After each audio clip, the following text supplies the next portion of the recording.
I'm doing fine. So leave me alone, so leave me alone, so leave me alone. I'm doing fine. So leave me alone, so leave me alone, so leave me alone. I'm doing fine. So leave me alone, so leave me alone, so leave me alone. I'm doing fine. So leave me alone, so leave me alone, so leave me alone, leave me alone.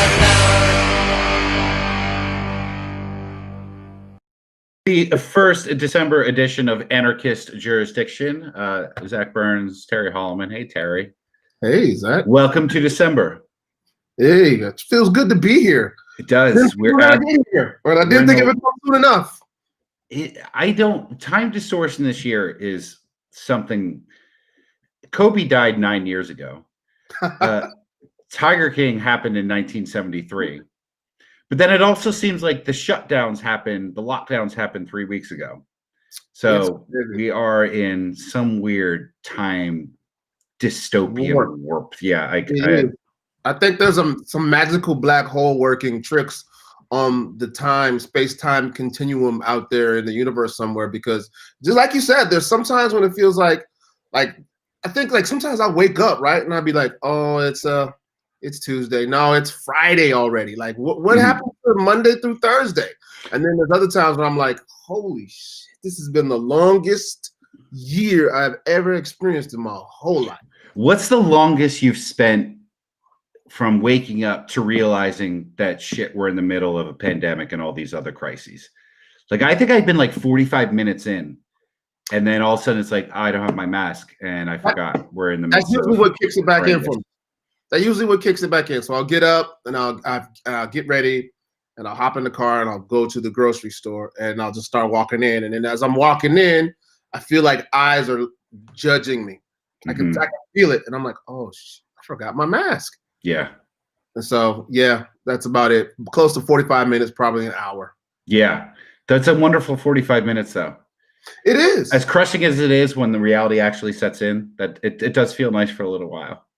Yeah. You know what's weird? A weird thought I had the other day, Zach, was how almost normal the mask has become to us, and how, you know, you see people with the mask, it's no big deal. You walk around, you put your own mask on, when I know you probably had this feeling before. Like 5 years ago, 10 years ago, you see the person walking around with the mask and you'd be like, holy shit, look at that weirdo. Yeah, they were trouble. With the mask on. What is wrong with them? Like, where did they come from that they have to wear a mask?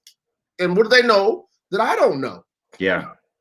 That is, well, and beyond that, when I used to see someone with a mask on, it's like, well, either they are mixed up with some fifth grade political ideology, or they are horribly sick.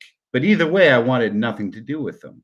No. And now it's the opposite. And in fact, I've gotten to the point, Terry, where I've spilled food on my mask. So it's just become like a regular article of clothing now. Like your shirt, or exactly an extension of my face. Yeah. But we are in December, which means we're getting close to Christmas time, Terry. And I know the last time you showed me your Christmas decorations, they were all still sort of bundled in the corner. I'm hoping now, are they still there? No. Okay, good. Your house is decorated. They're up. Yeah, they're up. I'm slowly putting together things, because I'm going to motherfuck this fuck out of this Christmas, no matter what happens. You already got the Santa Claus in the back, though. I do, yeah. This was from Walmart, and it was $5. And when something is $5, it means that someone suffered greatly to make it. But I'm trying to put that out of my mind and just remembering this man brings presents and all he wants is a couple of cookies. That's what you got to do in 2020, is put things out of your mind. Like, that's what I'm doing. Yeah. And I just hope whatever, impoverished preteen factory worker made this, that his or her 2021 is better too. There you go. That's my hope for them. But 2021 or December in 2020 is still approaching Christmas time.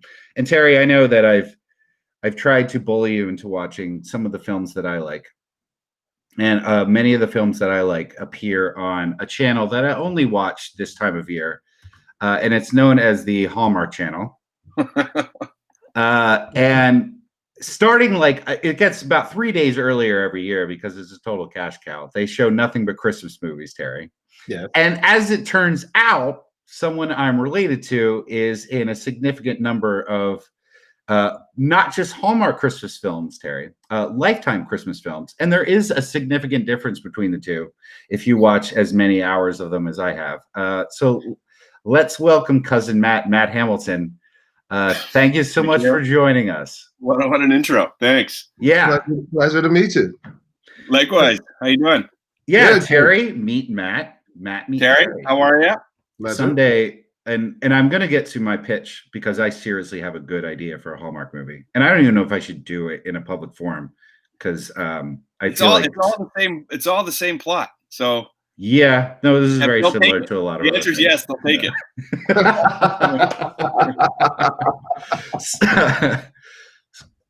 Terry, I know that I talk a great deal, not just with you, but to anybody who will listen about what it is that I enjoy about these films. And as Matt mentioned, they are all the same in terms of quality and plot.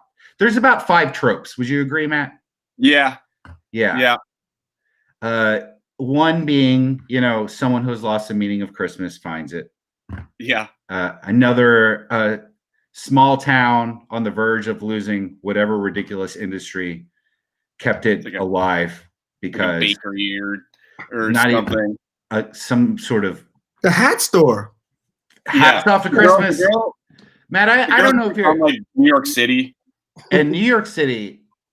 Maybe you'll agree with this, Matt. Yeah. To me, is sort of a weird injection of anti-Semitism. Because anytime someone comes from New York, it's like, here comes the Jewish guy shutting down all the Christmas fun. Yeah. I think you got it nailed. I did, because they're always like, we're gonna shut down this Christmas farm on Christmas Day. Yeah. Normally, people don't do business on Christmas Day, but if you're Jewish, Yeah. yeah. And then the guy's always like a carpenter, like a woodworker or something like that. The And handyman, she's like a high finance, whatever, big city girl. And then it's always like, hey, you like this girl. We don't like each other. And then they jerk each other off for an hour and a half and at best they jerk each other off. Yeah. That's the good one. Yeah. So I've been presenting this film almost. I presented it to a family here that was somewhat familiar with Hallmark films, but not overly. Yeah. It was called Hats Off to Christmas, and with an exclamation point. And it's pretty much got all the tropes in one film. Like it's this town that is employed by a company that makes nothing but Santa hats, Matt. Now I know that I'm already in, but keep going. Right. Down here we have, our economic system is based on capitalism. So someone at some point thought like this would be definitely a capitalistic venture that could sustain a whole town if we made Santa hats year round, because who doesn't shop for those in mid-April? Yeah, exactly. Yeah. And then it was exactly what you described. It was a couple almost getting together and then not getting together, but they're going to get together. And then when they kiss at the end, it means that they're a couple forever. Forever And ever. Like And then it's shot from above. It's like Always. a drone shot as it goes away. Terry, it never stops snowing. It snows. Yeah. Beautiful, beautiful snow. Yeah. That's been happening since frame 1 of every movie. Yeah. Hats off to Christmas. Hats off. Yeah, I encourage you to watch it. Yeah. I wish you were in it. Now, Matt, you tell us about your most recent film. Let's pretend this is like a press junket. Okay. Okay. And you're going to try to convince us to watch what is currently airing on the Hallmark Channel, as if I haven't already. All right. Okay. Let's see how good I am at this. Yeah, please. It's well, I haven't seen it, but it has aired. It has aired. Let me just say, it's not like my favorite genre, even though I'm in it. I'll skip through it to make sure I look at my shit to make sure I don't hate it, and I go, Yeah. all right, I'll make a post about this. Yeah. It's called. Although I will say this, I have a lot of friends and family who watch these fucking movies, like Zach, and you know, people love them, and people love them too because they're the same, and they accept them for how kind of shitty they are. Yes. But from what I hear from people, this last one, a lot of people are like, you know what? It's actually pretty good, all things considered. So it was called A Christmas Tree Grows in Colorado. And it is about what the hell is it about? Oh yeah, a girl who's she's running for mayor, or what? Her dad's a mayor. Anyways, they want to take this Christmas tree and make it into a town thing. The guy who has the Christmas tree, played by Mark Taylor, who's a great guy, doesn't want that to happen. He's not big on Christmas. He's got a young daughter. He's grouchy. Yeah, so it's that whole thing, and they end up coming together and being happy. And Rochelle Yates plays the main girl, and she's very easy on the ice, and she's great. And that little girl, Grace, is the cutest, and I'm his best friend. And speaking of, we were talking about Judaism before. I'm a gay Jewish firefighter in this movie. And why wouldn't you be? Yeah, I know, but it's like I'm not really gay. I'm like Hallmark gay. So it means at the end of the movie, like I hold a guy's hand, and so they can go, hey, look, we don't hate gay people. That's right. And that's groundbreaking for Hallmark. That they got some criticism. Well, you know, Candace Cameron Bure is sort of the queen of everything, and I don't think that she fully recognizes gays as a legitimate lifestyle quite yet. Let me know when I'm blowing up your spot, because I'll stop. But you're right. That's very brave. Yeah. One, for you to be gay, and then two, to realize that yes, Jews can be firefighters too. Yeah, yeah. They can be anything they want to be. Yeah. Some of my best friends are gay firefighters. Yeah, that's right. So yeah, basically this movie was like the kitchen sink. Like it felt like a knee-jerk reaction to the pushback. They had two black leads, actually a large, predominantly black cast. Get the hell out of here! Yeah, there's black Hallmark movies now, Perry. I did two last year with two black leads, and you see my mouth. Yeah, and then a woman in a position of power, a gay Jewish guy, and he was a single dad who was an orphan who adopted or whatever. Yeah. So, I mean, the motivations to make those choices aren't the best. It's, you know, saving face and whatever. However, at least it's starting to happen. So kind of calculated is what you're saying? Like I think it's very calculated. And I think they're very transparent about it, but it's still good at the end of the day. Yeah. Like the guy who used to run, I mean, there was that story about they didn't want mixed race background people together, or mixed race couples. Right. It was a thing. And, you know, because that's their base is like, you know, the Bible Belt, and they have very conservative opinions on stuff like that. And so over the last couple of years, there's been a shift to make it more inclusive. Like, oh, like black people can be lead actors? Wow. It's like not every town in middle America is white, like all white, you know? Yeah. There's diversity everywhere. Thank you, Chadwick Boseman. Yeah. Yeah. He did so much. Forever.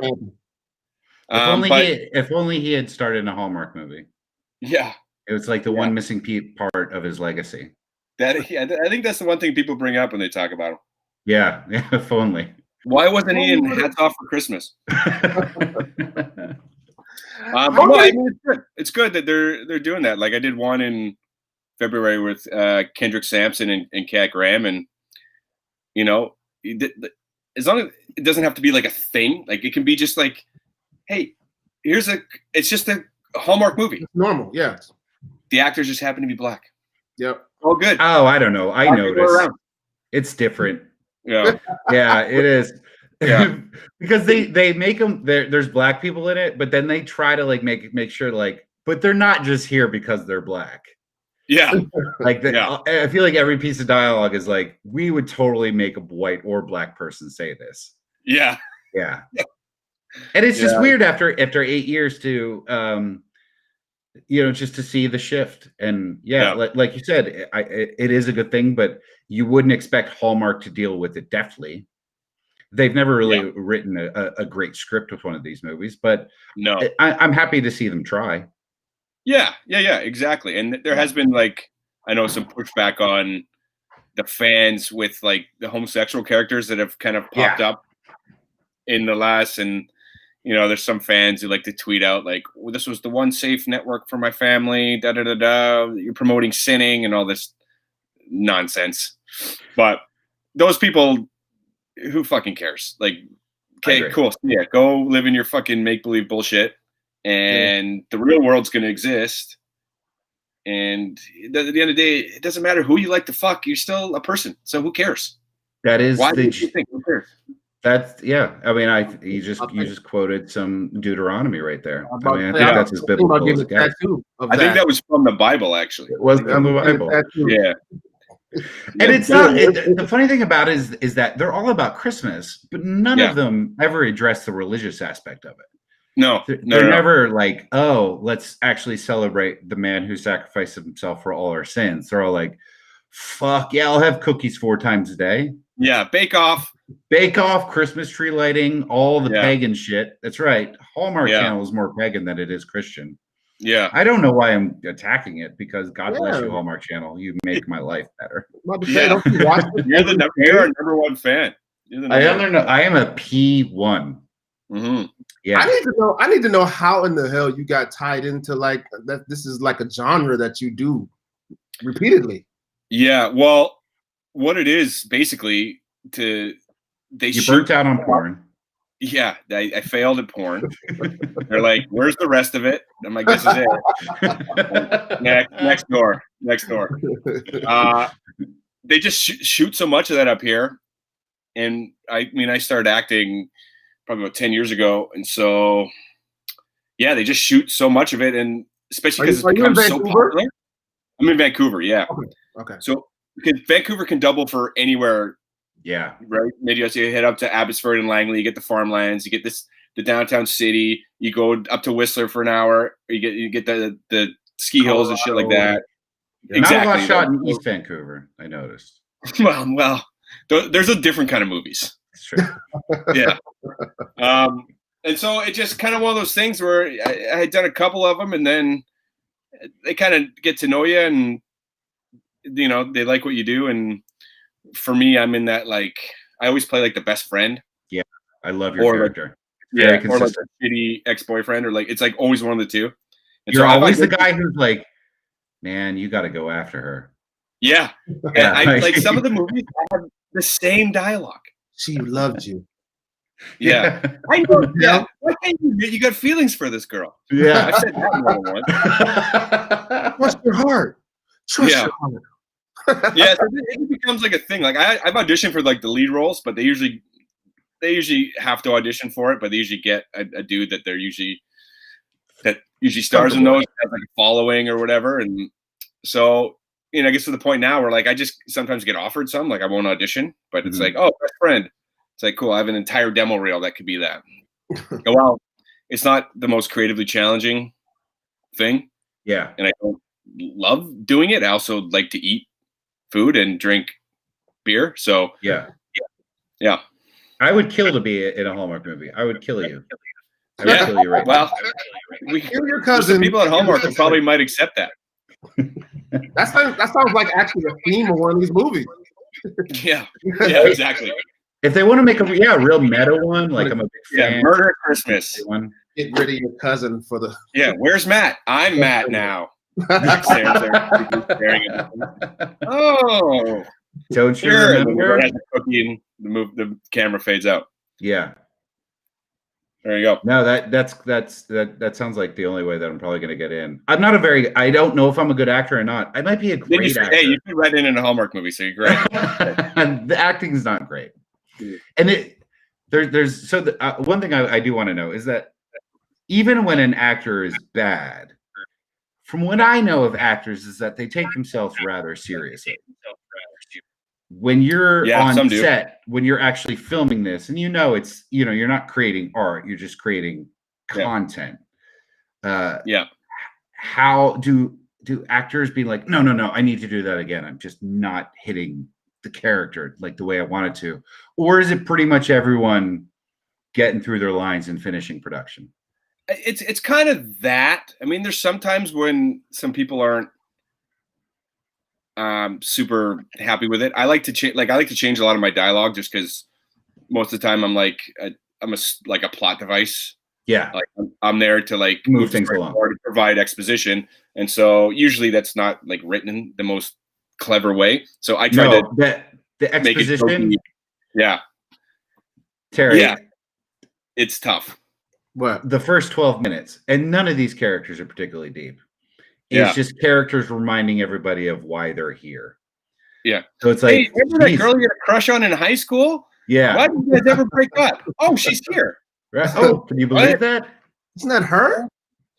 Yeah. God, what's it like being a widow with a son who has a disability? Yeah. On Christmas. You know what's crazy about not a lot of nuance. In line with that thinking, so I was going through Netflix a couple of days ago looking for something new to watch, obviously, because I've watched every movie on Netflix. But I was looking through it and I'm scrolling through and I'm like, no, like it seems like I'm scrolling through hundreds and hundreds of movies to find something I want to watch. And then it hit me. I was like, I feel like, and you tell me, I don't know, as an actor, like there's probably like there's somebody on one of those films, every single one of them, that thought this was it. This is going to be my big break.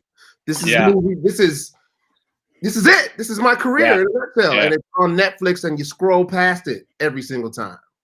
Yeah. Yeah. Oh yeah, for sure. That happens all the time. And like for me, I've just done it enough that I'm wise to it. A friend of mine once said he got like a Hallmark movie for the first time, and he was trying to break in for years, and he's like, this could springboard. I'm like, look, I hate to break it to you, it's not going to springboard anything. Like I've done a fucking lot of these, and I haven't springboarded anywhere. Like the Hallmark world is so insular. Yeah. Like no one watches fucking Hats Off for Christmas and goes, hey, Matt Hamilton. Hats Off to Christmas. Would you just say it right? Yeah. Christopher Nolan's not like, let's get Matt Hamilton in something. I just saw him on Hats Off for Christmas. Like, it doesn't really happen. This has got to be a family trait. Like, you guys are the two most cynical guys I've ever been on share the screen with. Yeah. Maybe you're just realistic. Maybe that's different. You guys are realists.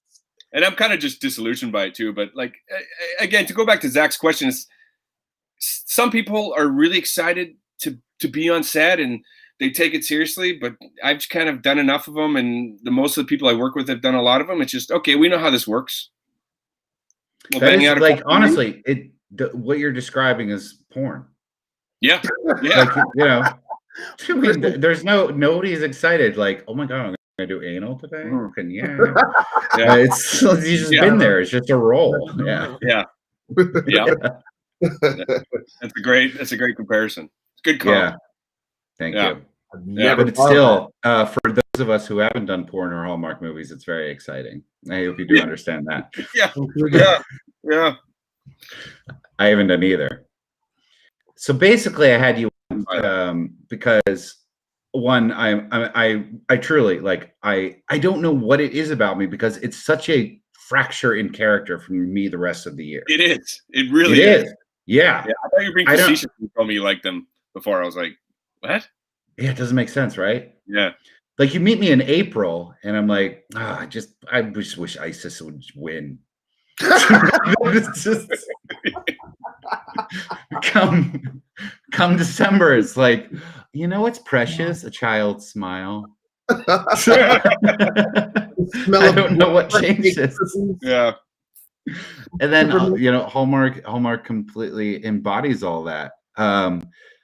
Do you have any clue why this works? Because now you're in the inner circle of it. You're there, and you've even come, sort of cynical towards it. But year after year, even this year with the pandemic, I think they produced 24 new films. Yeah.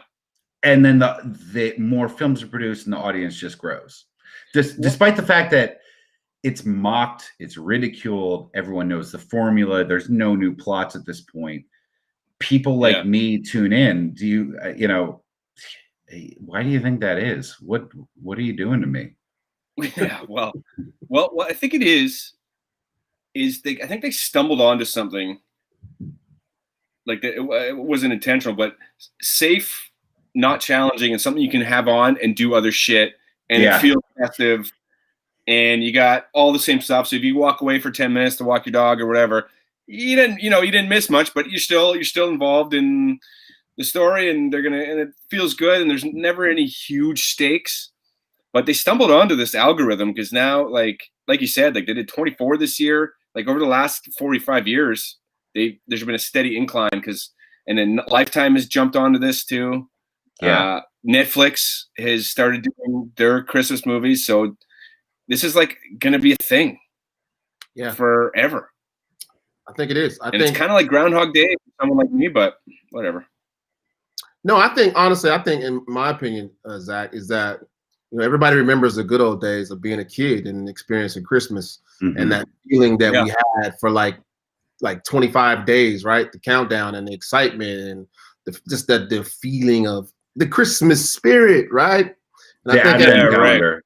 Yeah, but I think you pull that chocolate that you never taste chocolate like that the rest of the year. It's got this sort of plastic film on it, but it's delicious. But it's great. It's like part of the experience, right? That's what it is. It's all about the experience. And I think as we get older, we get busier and it's hard to tap into that old spirit, right? But if you could throw on one of these movies for an hour and 15 minutes, you can, like Matt said, you could tap in and tap out as you're doing other shit and be like, hey, I'm feeling Christmassy right now. Yeah. Because this feeling this movie's giving me. Yeah, it's like a little Christmas dopamine hit. That's exactly what it is.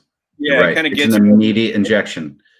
Because I think you're right, Terry. I think a lot of that is I shouldn't say everyone, but a lot of people really kind of think back to what it was like as a kid. And I remember I did when I moved out of my parents' house and I got my place, and every year I'd try and put some Christmas lights up, and I would always see houses that didn't do it. And I was like, why? Did that always happen? Was that always a thing? Because I always remembered it was like, I just was like, every house was Christmas lights. Everything was Christmas, this and that. And the older you get, I don't know, you kind of want to feel that again. Feel that again. You know what I mean? Yep. Yeah. So like I did the Christmas tree over here. I'm in Vancouver. I did the Christmas tree over here and put up the lights and everything. I don't have a huge place in Vancouver, but it's still like really important to me. And I think I'm heading to Victoria for, I don't know, it could be like a month or whatever. And a friend of mine's like, wait, you're putting up a Christmas tree and your Christmas stuff and you might be leaving? I'm like, it's still important to me while I'm there that you come out in the morning and there's a Christmas tree. Yeah. You know what I mean? And just that shit kind of matters for me. I've been talking to someone about this. Like if you don't approach this month, I get the people who get cranky about it starting a little bit too early or whatever. Yeah. I mean, I'm into it, but if you want to get past Thanksgiving and then start, but if you don't approach the season with almost like a childlike innocence isn't even the word. It's almost like childlike stupidity, because listen to the lyrics of the Christmas songs that you hold dear. Yeah, they're fucking stupid. But like I'm singing along with all of them, and it's the only way to enjoy all this. Like, the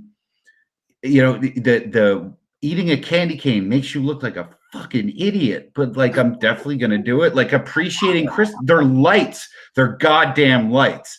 But if they're not there, then I don't feel like the Christmas spirit like I normally do. And I'm glad that I still have that in me. I know that I just said like fuck twice and goddamn once to describe Christmas. But I know, I'm sorry. But like I love this holiday so much, and it's because I yearn for everything you just described, Matt. Like Christmas trees, hell yeah, you better put some sort of Christmas light up. There better be all that. It goes back to what I was just saying though about thinking about the good old days when you were a kid and experiencing that countdown to Christmas and the whole feeling you had as a kid, whether it was real or perceived or not, with every house having lights on it in your mind, and people going door to door singing Christmas carols in your mind, whether that happened or not. I also think it's because this is the one time every year that you get to do childlike stuff and get You away do. with it. Like Yeah. you can't, like you, as much as you loved Halloween, dude, if you tried to go celebrate Halloween and go door to door and trick or treat, you're going to jail, man. Sure. You can't do that anymore. But you can Yeah. do eat a candy cane and sing Rudolph the Red-Nosed and be like You a can kid. sing Rudolph the Red-Nosed Reindeer to Yeah. other adults. As an Yeah. adult. They'll sing along. You true. can sing about chestnuts roasting on the open fire. All that. Santa Claus being on the roof, and everyone's like, "Yeah, that's just what happens this time of year." It's a beautiful Yeah. thing. Can I admit something here to you guys for the first time I've ever done it in my life? You guys have gotten me to open Me up. too. Yeah. Open Yeah. up. I'm not telling, Very. I'm not Open telling up, anybody buddy. else except you guys, man. Nice. It's the most oxymoronic, probably antithetical thing I've ever done in my entire life. And I was inspired by when you said when you first became an adult and moved out, you put up the Christmas lights and all that stuff, right? So when I first moved out, when I first moved out after college, I had a little apartment in North Seattle. Didn't have a whole lot of money, and I wanted some Christmas at my apartment. I stole a Christmas tree. Oh shit. Well, hey, statute of limitations. You're good. I would have done the same thing if I was smart enough at that age. Well, weirdly enough, that is actually the plot line of all the Black Hallmark Christmas movies. Yeah. Look at him! I told you he was going to steal a tree. Yeah. Wow. So you stole it from a farm, or you went out and cut it on yourself? No, it was Or from somebody's house. No, I never okay. did go to my house. It's the dumbest story.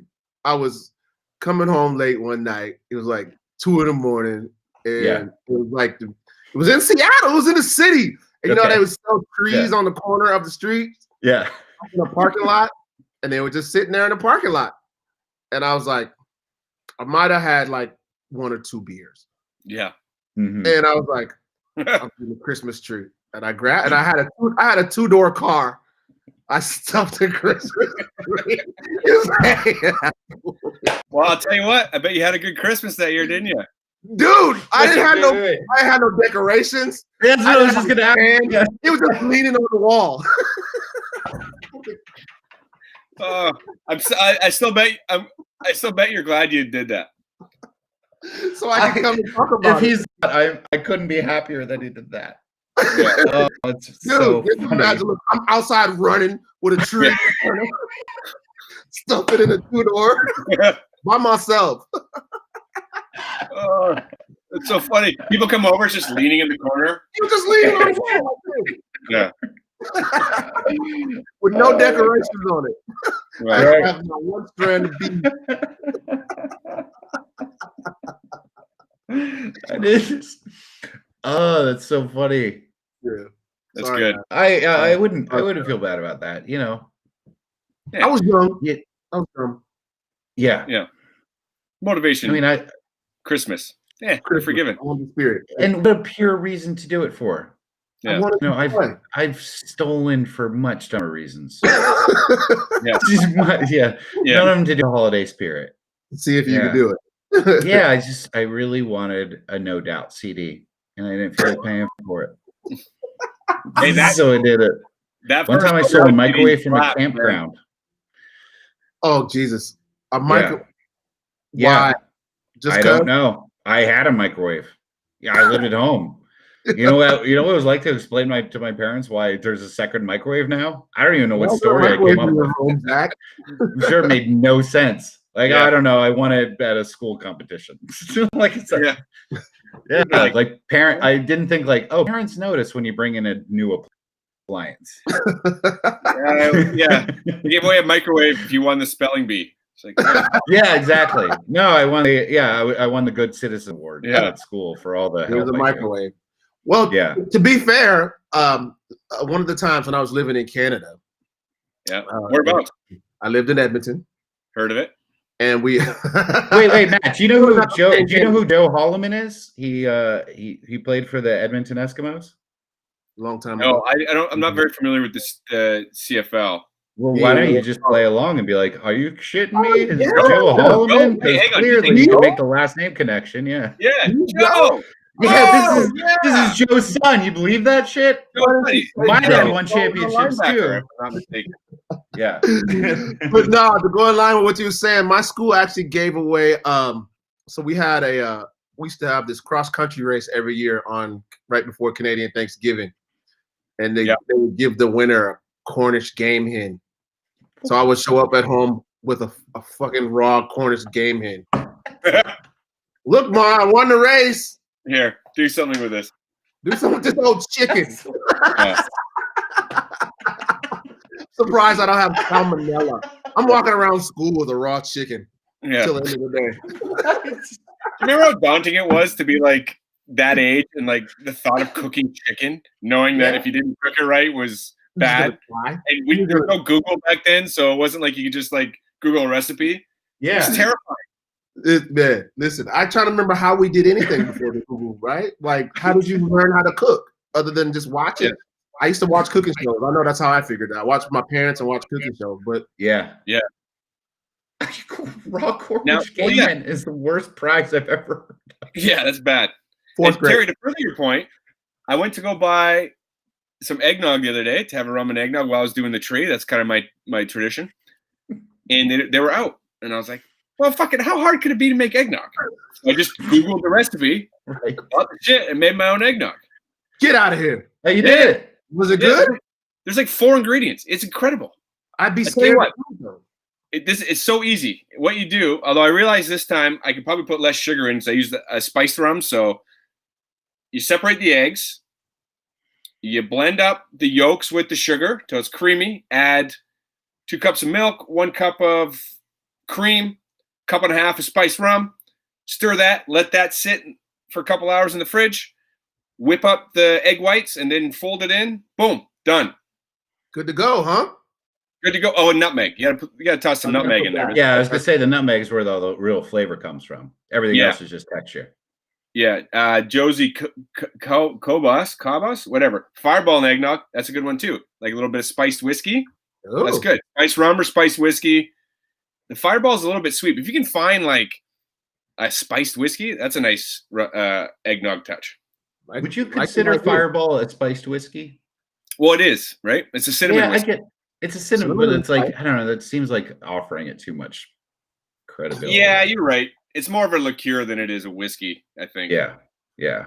Does Fireball still have its like so when I remember like what 10, 12 years ago when it was first introduced to us, however long, probably 10, 12, 15 years ago, it was like all the rage. Is it still like the cool thing for people to drink shots of Fireball?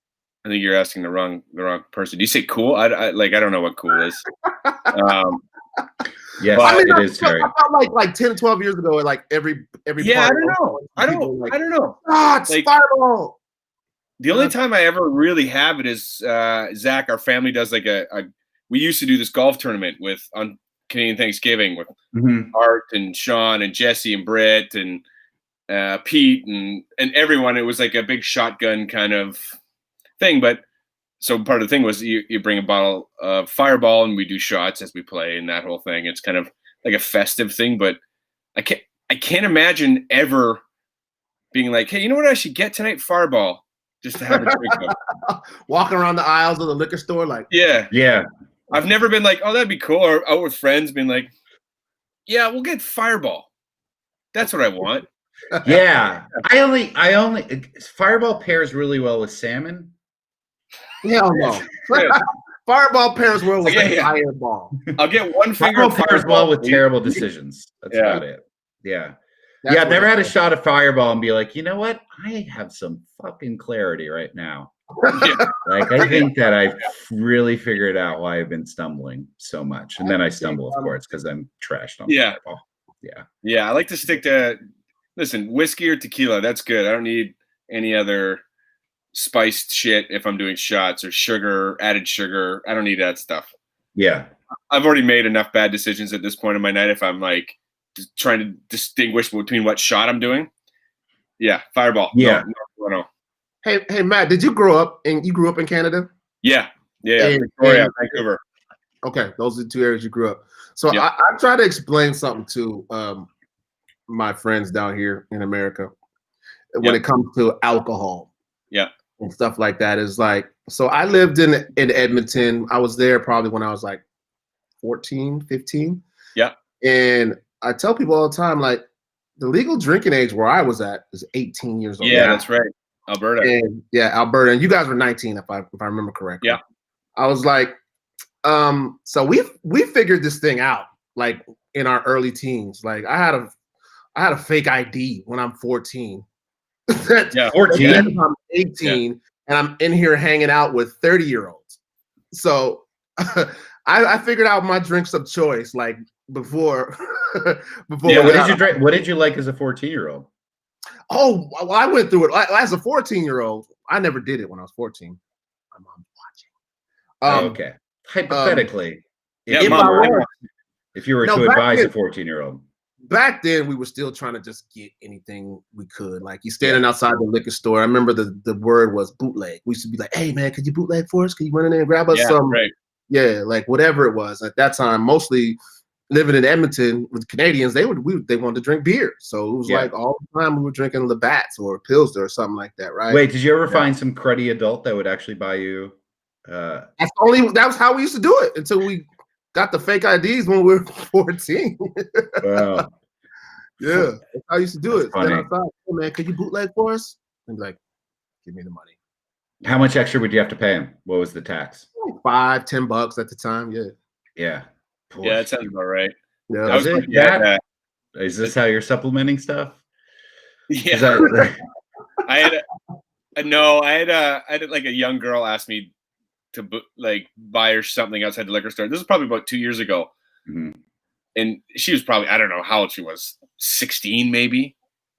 But just the guilt and shockwave that went through my system was like, no, I can't do that. Like, I'm probably friends with dad. This would be weird. Sorry. Trust me. I'm like, I'm pretty cool. I'm really cool, just so you know. But I'm not doing this. So, sorry. Like, you still have braces. I'm not buying you pineapple vodka. I don't think I could do it either. I would feel weird about it. I would. Yeah. I absolutely would. I didn't feel weird asking, but I would feel weird doing it. Yeah. No, and when I was like, 20, when it was, in Vancouver, it's 19, I was fine doing that too. If someone asked, or like my brothers, when my brothers were younger, I would, get them stuff. Whatever. Well, I remember we had a friend in high school who was like just all big and fat, and then could grow a beard.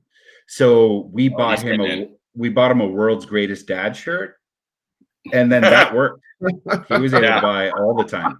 Yeah. And then we told him to like walk in like life had hurt him. So he was just kind of like amble in. Like he fucking needed this. Put a 15-pack of Pilsner on the thing and just sigh. Yeah, exactly. Goddamn kid. All of the shoulders. It was, yeah. You got to slump the shoulders like the world has beaten you down. And he was good at it. Yeah. Yeah. Look at these damn kids. Well, just a lot of weekends. Damn everything. Damn boss, damn wife. Like bring that 24-pack of Red Dog, if you remember that. To the counter like your life can't go on without it. Like there's no way I'm returning home unless I bring this beer with me. Yeah. It worked. Yeah. I remember my first fake ID too. I was older than you, Terry. I was 19, and someone found it on the ground, and it was a Massachusetts license, and I was living in Massachusetts at the time, and I'll never forget this guy's name. His name was Jeffrey Paralisi, and if I bought a certain pair of glasses, I looked enough like him. And this is funny to me. So I had to get a secondary license. So the only thing I could get is I got a library card. So I had a Jeffrey Paralisi library card, and then I took out a bunch of books and never returned them. So this guy eventually got this bill for all these library books. He's in jail right now for stealing library books. What a confusing day that must have been. Like I never even heard of Charles Bukowski. The cop's like, oh, sure. I bet it was the other Jared Penalisi. Yeah, I know, right? Oh, I bet so much. We're very familiar with you, you. Paralisi, you library deadbeat. Yeah, I've always, and it's funny. I actually looked him up a couple of years ago, and it's uncommon of a name enough that I was able to find him. And I thought about calling him, and then I thought better of it. Yeah, like it would devolve into a very strange conversation. It almost might be worth it for just the awkward pause after you get through the original reason for calling. Yeah. Yeah, you finish. Hey. Yeah, so I had your ID, da-da-da-da, library books, da-da-da-da. Yeah. Well, okay. This has been good catching up. Yeah. Be well, my friend. Yeah, for a second I thought like this will be like meaningful for him too. And then, thank God I have all of my brain that said, no, it won't. Yeah. This wouldn't be meaningful for anybody. Yeah, the small part of your brain is like, I'll do it. And he looks to the right, there's like 30 red flags just sitting there. It's like, oh yeah, right. No. So instead, I just want to send him like an anonymous postcard that just says "sorry for the library books," and then his life will be fucked. Like, oh my God, why is this person still around, and why did they do this to me? Terry, you know, we're going back. You brought up Cornish game hen, that you got a raw Cornish game hen as a prize. Yeah. So I've been hanging out with someone, and we talked about.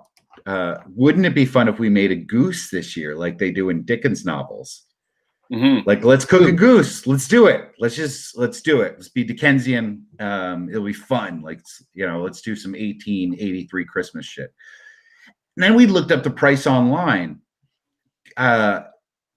This is the 9th time I've played this game, but let's go for number. How much do you think a 10-pound goose costs? It's Matt, funny. Start with you. Yeah. Go ahead. A 10-pound goose. In American dollars, not your funny money. Although it is beautiful. Not the red dollar bills. $25? Okay, there we have. You have $25. Now, Terry, you can win by saying $26, but you can't overbid. I'm gonna overbid, and I'm gonna tell you why I'm gonna overbid. It's because it's crazy that you said this, because I was in the grocery store yesterday. And I was walking past the poultry section, and I was looking at, said young gander. I was like, I don't think I've ever seen a young gander in the frozen food section before. Yeah. And it was I think it was something stupid, $17 or $18 a pound. Yep. Crazy. Yep. Is that true? A 10-pound goose was $200. Jeez. That's fucked up, man. Isn't it? I tell you what, just come up to Vancouver. We have thousands of geese just roaming, getting in the way of everything, shitting everywhere. Yeah. They're infesting everything. Just take fucking 4. Tell 3 of them. I'll give you $10 to take them. Yeah. Yeah. That's what we talk about here. Geese are pests, basically. Yeah. Like bird rodents. Yeah. Have either one of you ever eaten a gander? No, but I had this conversation the other day because I was golfing at a pitch and putt, and there's fucking geese everywhere. And I said to my buddy, I'm like, why don't we eat geese as a society? Yeah, they're fucking everywhere. And he was like, and he mentioned the Dickens, 'tis the season kind of stuff. I'm like, yeah, but you don't really see that. I had no idea they were so expensive. I guess because they are not that much in demand. That anybody who actually bothers with killing them and defeathering them or whatever, can charge a premium, because every once in a while someone's like, oh my God, let's do what Scrooge did. Let's buy the biggest goose we could possibly find. Which, by the way, when I see geese here, because geese I know they're Canadian geese, but they do not respect our borders whatsoever, Matt. They're down here too. They do not get it. No, but they seem to be 40, 50 pounds. Yeah, I don't know, and that's probably not, that's probably an underestimate. They're big birds. They clog up the bike lanes and shit like that. I tell you what, if there's ever an apocalypse where the shit ended and everyone was quarantined off, people in Vancouver would live like kings for 20 years, eating geese. Eating geese, and they have no fear. I don't know if you ever noticed, they walk around like they own the shit. Oh yeah. They're not getting out of the way in the bike lane. It's you, No. the bike versus them. They don't give a shit. So you have to like go around them or stop or move or whatever. Try to make noise and like they're like, Yeah, don't care. Yeah, they're going at their own pace. Yeah. Yeah, thing about a goose, man, like when we talk about something costing that much, I don't know about you guys, like, so when it comes to stuff like an expensive cut of meat, like I'll get an expensive steak or something like once or twice a year, and I'm almost always scared to death that I'm gonna screw it up. So I'm like, please don't screw up this $100 piece of meat right here, because there's no coming back from that. Like you can't save that. Like how do you start cooking a $250 goose? Yeah. Like I don't, we didn't even get to the recipe portion. Yeah, that would be a terror because I've never spent that much on an item of food. That's like 20 meals. And then you cut into it, and like you talked about earlier with the chicken, like it's not done. Like how do you know when the goose is done? I don't know. Like when you open it up, like that's how a goose is supposed to look. Now, God damn. Right? Can you cook it? Challenge for another podcast. Goose cooking challenge. You see a sponsor. If you could guilt-free, let's just say, like, species endangerment, be damned, what would you eat? Any animal in the world. Any animal in the world. Oh man. Well, geez. Well, you say guilt-free, but I already have guilt just thinking about it. But like a bald eagle, that's got to be.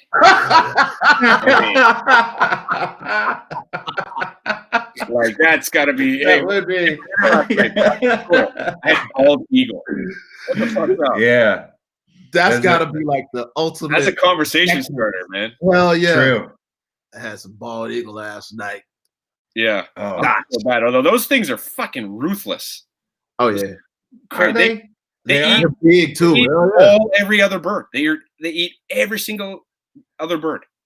Their food chain is all birds. Like they're like not even like a gang or like a crew. Like whatever. It's like sharks are sharks. It's like nah, fuck it. Right. When you fly away, I'm gonna eat your eggs, and when you come back, I'm gonna eat you too. It's fucked up. Yeah. It's a really welcoming national symbol we have. Yeah. If you're every other bird, every moment of every day, you have to be worried that bald eagle is going to kill you.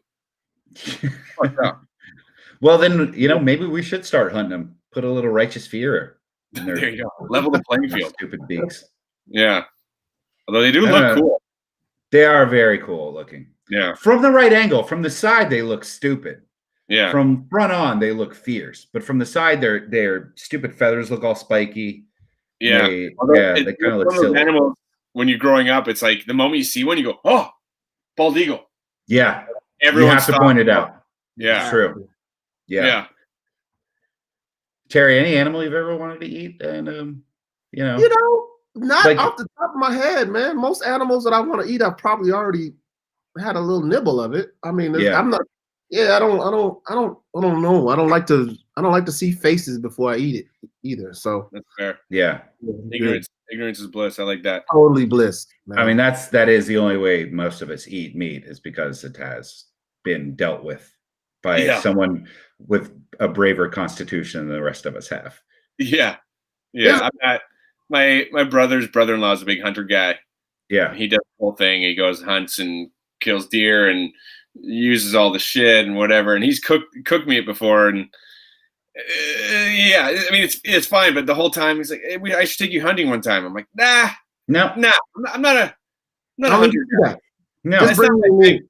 For me, every time I see an animal, like I have the same thought that goes through my head every time. It's like, somehow I think I could be friends with that. I don't know how. That's the hallmark coming out of you. Yeah, exactly. So if you meet any animal young enough, they'll imprint on you.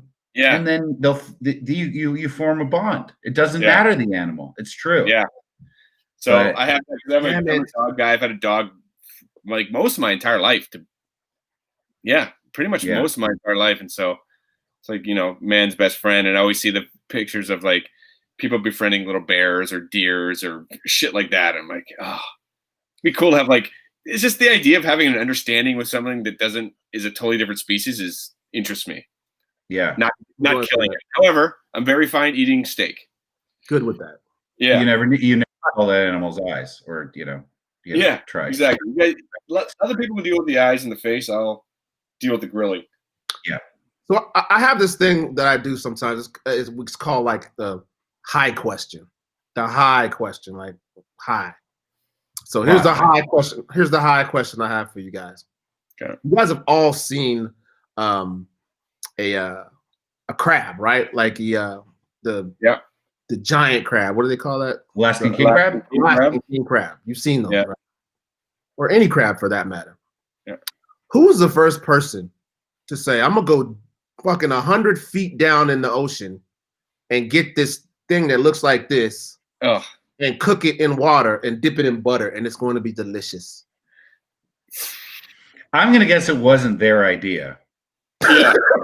There was some sort of high pressure situation where they were pushed off the boat and told to die for them.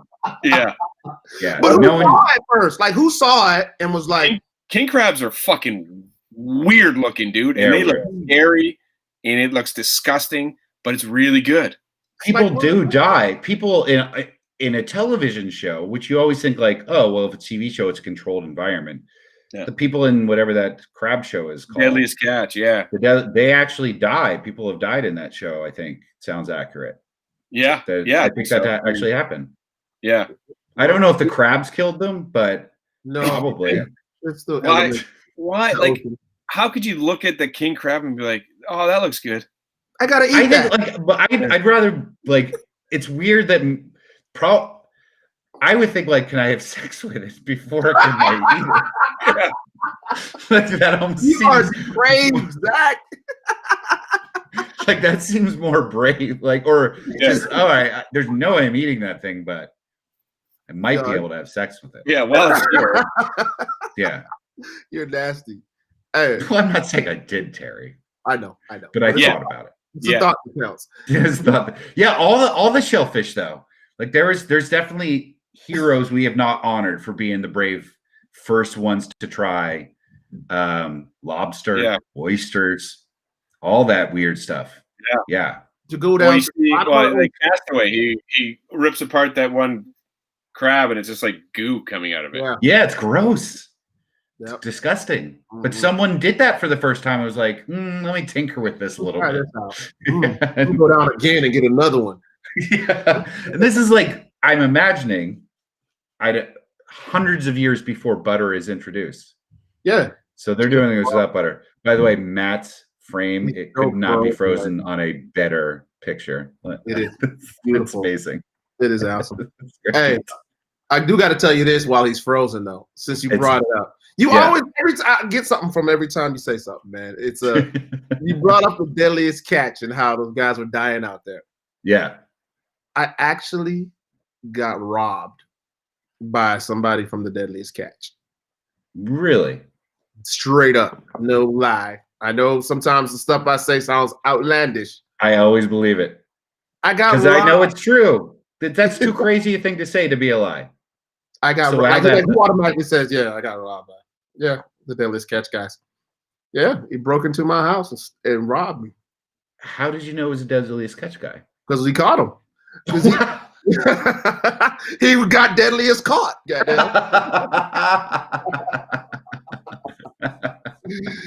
Yeah, so long story short, he literally stole like every pair of shoe. I had bins worth of shoes, like hundreds of shoes, literally that I had collected for years. And some tools and my tires for my car, a bunch of stuff, just broke into my garage and stole everything. Wow. And went to sell it on OfferUp and was selling my tools with my name on it. Jeez. And the picture that was hanging up in my living room was just on OfferUp. So I called the cops and they did a sting and they went and got him and said his name, and he was the guy from the Deadliest Catch. Wow, that is bananas. Yeah, it was pretty wild. What a terrible, not thief, because he got your stuff, but the fencing portion he really needs work on. Well, folks, and this is a testament to our judicial system too. Yeah.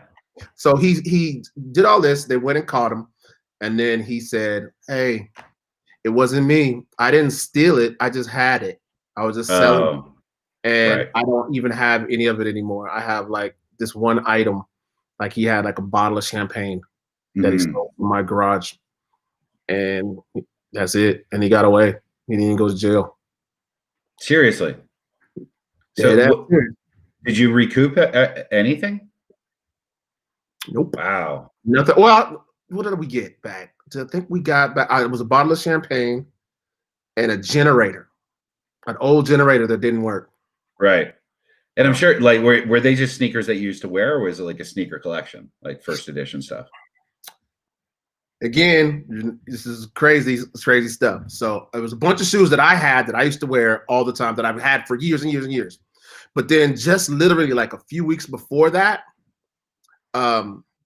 Marcus Trufant, who played in the NFL for like 10 years, he was moving and he had a closet full of shoes that he'd never worn, or maybe worn once, like because he had a shoe contract.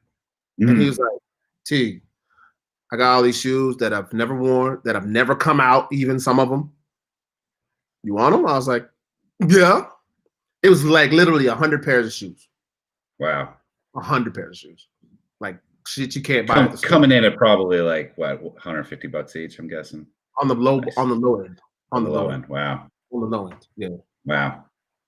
Yeah. Because there were some dress shoes in there like that were like expensive. Yeah. And I didn't get a single pair of them back. They've gone to sea. They've gone on out to sea. That's crazy, dude. Yeah. You're like throwaway anecdotes or anything but. Like just the way you like, oh, and by the way, because like my anecdote with the Deadly Sketches, I DVR'd it once, but I forgot to watch it. Always meant to. Yeah. Tuesday, and I don't know if you remember him, Terry. One of the first shows that we did was with my buddy from Kansas City named Toriano Porter. Yeah, of course. So, like, just one of my favorite people. He wrote a book. It's called "The 5 People You Meet in the Hood Before You Go to Heaven," and it's hit pretty close to #1 on Amazon. Oh snap! Like, and you know, I know we've gone over this before. I hate it normally when people I'm friends with do well.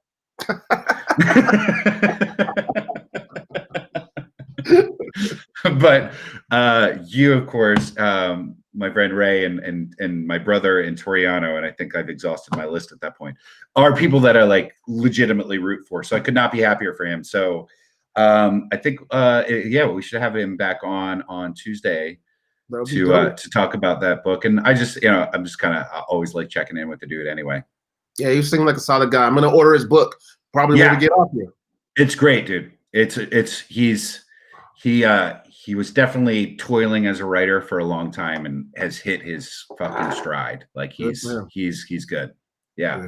I could pirate a copy from you. I don't love him enough to like pay for it, but I did share the link on Facebook, so I've done my part. I like you, but not enough to share your link, bro. Yeah, I mean, I like you, but it's kind of pricey for an ebook, don't you think, Toriano? Yeah. Oh, come on, man. All right, dude. So fun. Thanks to Matt. And a Christmas tree that grew in Colorado or grows in Colorado. Check it out. Or any of Matt Hamilton's. All right, we'll bring him on for the goodbyes. He's back now. I made it. Yeah, he fixes issues. Yeah. And he has a Christmas movie poster in the background. Yeah, I do. Die Hard is, I think, officially part of Christmas canon at this point. It is now. Yeah. It becomes like this thing. Well, so what's your guys' go-to Christmas movie? Do you guys have one? Yes. Mine is Love Actually. Oh, yeah. That's a good one. Yeah. Mine is Elf. Okay. I like Elf. Really good one. By the way, I love Actually, the dude from Walking Dead. Carl. Yeah, Carl. Yeah. He's like the worst best friend in the fucking world. Yeah, he really is a piece of garbage, isn't he? He's a piece of shit. Yeah, But well, it's so romantic. He's creeping on his bro's wife It's and weird. tries to steal her with fucking notes. I know. I haven't seen it. I haven't Oh, seen you haven't it. seen Love Actually? Never seen it. Oh, you didn't it's hear the that, best. Ben. So there's like 3 good storylines and then 4 very disturbing ones. Yeah. Yeah, and his is definitely like, yeah, the wedding video is weird. And then you're right. They The play whole- it like it's sweet, but it's like, wait, what? It's not. He's a It's fucking really not. creep No, and an asshole. he is. Yeah, he definitely is. But that's a fun movie. I think it's like one too many story threads to make it like a great, like a great movie. But it's good. It's fun. It's entertaining. It's got some good performances. I tear up at the same 3 moments. Yeah, When the kid runs through the airport, I just die. yeah, that's great. It's a good one. Maybe you didn't hear me when I said I haven't seen it yet. Well, Terry, you know what? Everyone dies at the end. Yeah, Elf's good. Yeah. What about you, Matt? Which Well, did you, it's kind of like the last couple of years I've tried. I'm forgetting what that movie is, but last couple of years I've tried to like run the gamut, as like watch as much as I can. But the ones we always watch as a family is like Die Hard is always on there, and Christmas Vacation. Mhm. That's like the staple on Christmas Eve. Sure. Elf we watch a lot. Elf's good. Then I tried to watch like some like B movie, not B movie, but like fly under the radar Christmas ones. Do you guys ever watch The Ref with Dennis Leary? Yes. Yeah, That is it. That is it. I would classify that along with Die Hard in that it was never marketed as a Christmas movie, but it certainly could be. In fact, I just if I might just be unasked for recommend things guy for a second. Sure. There's another movie called Just Friends that I just watched again last night for the 7th time. It's got Ryan Reynolds, Deadpool, and Amy Smart. Do you all remember Amy Smart? Yeah. She was like hot shit for a while. Yeah. I think you'll recognize her, Terry. She was She's in with Road Trip. And then She was Crank. in that Crank. Okay. Crank's a great action movie. Yeah, you'll recognize her face. She was like kind of just around for a while. Yeah. And it's another movie that's definitely a Christmas movie. Never was marketed. So if you like sarcastic Ryan Reynolds, fare with like a sweet little love story, then watch that. And then also, Matt, what do you think the best movie you've ever been in is? The best movie I've ever been in? Mm-hmm. Oh, Jesus. That, like if people want to get a sense of Matt Hamilton and what he brings to the screen and to a scene and to your lives, maybe. It's sad that I have to look this up. I'm gonna look it up too. Well, I'll tell you what, I'm shooting something right now, which I think is the best. Okay. It's a Turner. You remember the movie Turner and Hooch? Yeah, I do. So this is a series for Disney Plus, like based on that. It's a guy plays Tom Hanks' son in it, and he's got the dog now, and he's a U.S. Marshal. So I play like a U.S. like a bro hero cop U.S. Marshal dude. Right. It's a lot of fun. I've only shot 2 episodes so far. I'm on break till like middle of January. But What I think that. Okay, you play right. I think that will be my favorite one. Okay, let me see here. Well, you said it's on Disney Max. It's Disney Plus, yeah. Disney, whatever. Disney, It's gonna come out till next summer. Okay. But there's one. Well, I'll tell you what. I'm only in a handful of scenes, but there's a movie it was a Christmas one called Santa's Boots. Oh, yeah. I watched that last year. Or New Here's Year's. something crazy, Terry. He was on a Lifetime movie and a Hallmark Christmas movie that were airing at the same time. Yeah. Just to let you know the kind of big shot we have on the show tonight. Big time.